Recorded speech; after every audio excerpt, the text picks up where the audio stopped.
वाल्मिक कराडच्या मालकीची सर्व जंगम मालमत्ता जप्त करण्याची एसआयटीची कोर्टाकडे मागणी।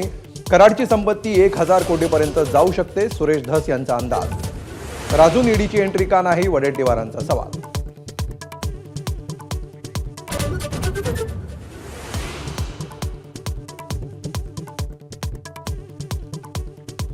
धनंजय मुंडेंना सत्तेत ठेवून कराडची कशी चौकशी करणार? मुंबईच्या जनाक्रोश मोर्चात जितेंद्र आव्हाडांचा हल्लाबोल। मोर्चाकडे धस यांची पाठ, तर मुंडे कराड एकाच नाण्याच्या दोन बाजू। अंबादास दानवेंचा हल्लाबोल।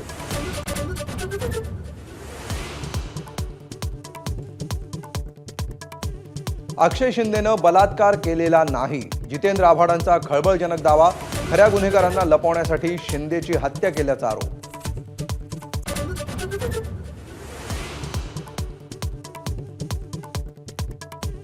छावा चित्रपट तज्ज्ञ आणि जाणकारांना दाखवल्याशिवाय प्रदर्शित न करण्याची भूमिका। उद्योगमंत्री उदय सामंतांचं स्पष्टीकरण। एबीपी माझाशी बोलताना छावाच्या दिग्दर्शकांचाही सरकारच्या भूमिकेला पाठिंबा।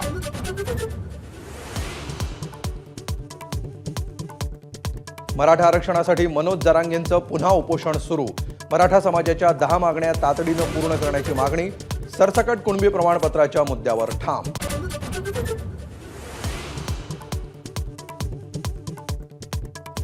नाना पटोलेंकडून विधानसभा निवडणुकीतील मतदानाच्या आकडेवारीवरून संशय। विधानसभेत अधिकची 60 लाख मतं आली कुठून? नानांचा सवाल। ईव्हीएम विरोधात काँग्रेसचं आंदोलन।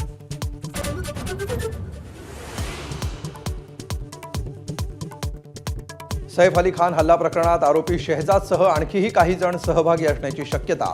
हल्लेखोराचे बोटांचे ठसे जुळत नसल्याचीही माहिती।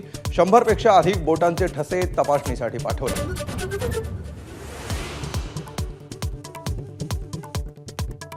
अभिनेत्री ममता कुलकर्णीच्या संन्यासावरून किन्नर आखाड्यातच मतभेद। एका स्त्रीला किन्नर आखाड्याचा महामंडलेश्वर का बनवलं? हिमांगी सखीचा आक्षेप।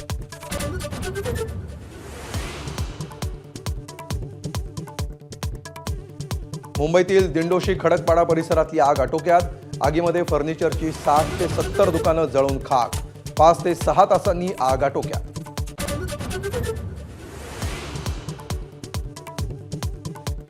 चांगली सेवा सुविधा हवी असेल तर भाडेवाढ करणं गरजेचं। एसटीच्या भाडेवाढीवर सरकारची भूमिका।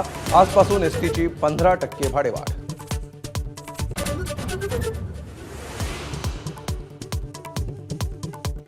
वेगवान प्रवासाचं मुंबईकरांचं स्वप्न अखेर पूर्ण। उद्या संपूर्ण कोस्टल रोडचं उद्घाटन।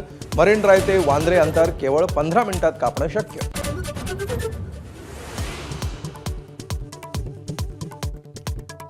महाराष्ट्राच्या 4 पोलीस अधिकारी आणि 39 कर्मचाऱ्यांना राष्ट्रपती पदक। नागपूरचे आयुक्त रवींद्र सिंगल, पोलीस महानिरीक्षक दत्ता कराळे आणि सुनील फुलारींना राष्ट्रपती पदक।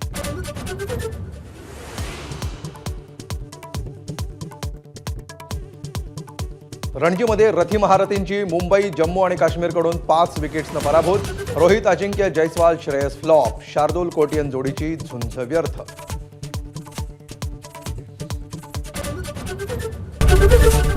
एबीपी माझा, उघडा डोळे बघा नीट।